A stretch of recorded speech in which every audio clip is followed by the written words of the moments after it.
Perkembangan ilmu usul fikih.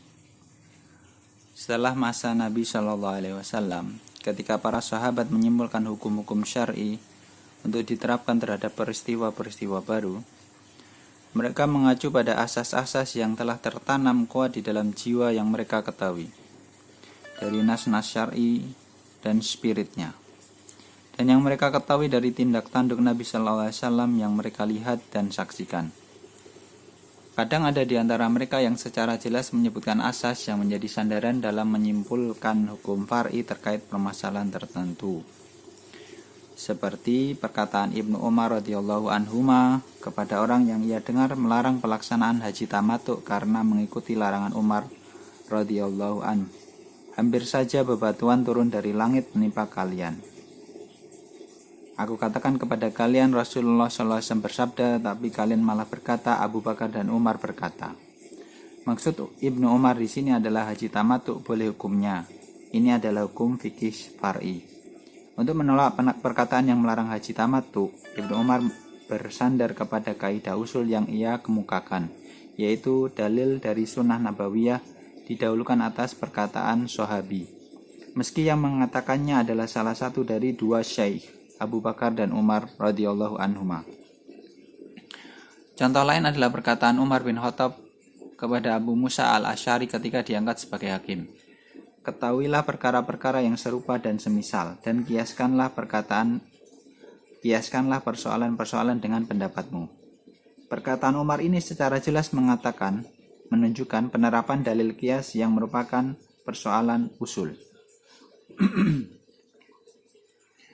Di masa tabi'in dan generasi setelahnya, istinbat semakin banyak dibutuhkan karena banyaknya peristiwa-peristiwa yang bermunculan karena semakin banyaknya wilayah yang masuk dalam kekuasaan Islam.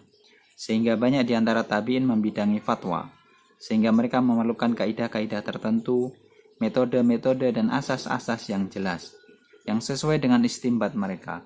Sebagian di antara mereka memiliki pernyataan yang jelas saat membicarakan tentang ilmu fikih. Hanya saja, disiplin ilmu usul fikih baru dibedakan dengan disiplin ilmu-ilmu lain ketika Imam Asy-Syafi'i yang wafat tahun 204 Hijriah menyimpulkan permasalahan-permasalahan ilmu ini dalam suatu buku yang ia beri judul Ar-Risalah. Dalam buku ini, Asy-Syafi'i secara khusus membicarakan tentang asas-asas istinbat atau menyimpulkan hukum dari Al-Quran, Sunnah, Ijma, dan Qiyas. Asy-Syafi'i membicarakan tentang nasih dan mansukh, khas dan am, mana saja hadis-hadis yang bisa dijadikan hujah dan mana yang tidak bisa dijadikan hujah.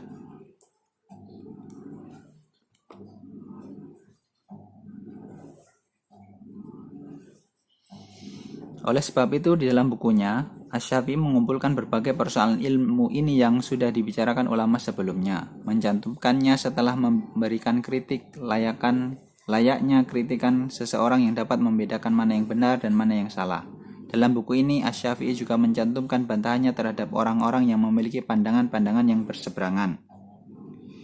Dengan demikian, Asy-Syafi'i menata disiplin ilmu usul, membentuk kerangka ilmu ini yang kemudian dijadikan acuan oleh ulama-ulama setelahnya. Setelah Asy-Syafi'i, banyak karya-karya tulis di bidang usul, dan para imam usul menjelaskan permasalahan-permasalahan bidang ilmu ini. Ilmu usul selanjutnya mengalami perkembangan hingga ijtihad dan istinbat menjadi mudah, karena hukum-hukum sudah terbatas, dan dalil-dalilnya juga sudah terbatas dan diketahui. Di samping itu, metode penyimpulan dalil atau istinbat juga menjadi jelas dan tertata dengan baik. Ijtihad palsu bisa dibedakan dan dipisahkan dari ijtihad yang benar, karena ijtihad palsu bertumpu pada dalil-dalil palsu yang kepalsuannya sudah dipelajari ulama, dan sudah dijelaskan titik-titik kekeliruannya atau dalil-dalil palsu dan tidak lurus digunakan sebagai acuannya. Atau istinbat dilakukan oleh orang-orang yang tidak memiliki kelayakan untuk itu, sehingga pemahamannya menyimpang dari jalan yang lurus.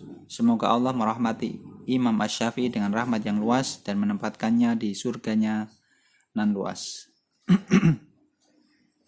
Catatan, untuk mengetahui pembahasan tentang perkembangan ilmu usul fikih secara luas, silakan merujuk Muqaddimah Ibnu Khaldun, karena di bagian akhir buku tersebut terdapat sebuah pasal penting tentang sejarah ilmu usul fikih perkembangan, aliran-alirannya, dan buku-buku utama yang ditulis di bidang tersebut.